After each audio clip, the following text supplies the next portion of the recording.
Saudaraku, kebakaran hebat yang terjadi di kota Blangkejeren, Kailowes telah menghanguskan sekitar 32 unit rumah warga yang ditempati 106 jiwa pada Selasa 2 Mei 2023 pada pukul 20.30 waktu Indonesia Barat.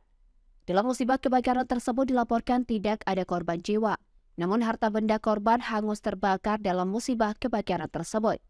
Diketahui, kobaran api baru berhasil dipadamkan setelah beberapa unit mobil pemadam kebakaran dikerahkan yang turut dibantu oleh petugas BPBD, TNI, dan Polri, serta tim relawan Taganagai Luas bersama masyarakat.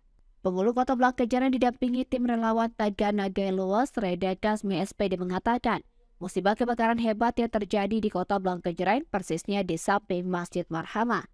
Lokasi kebakaran itu merupakan kawasan padat penduduk yang mayoritas bangunan rumahnya masih bangunan lama.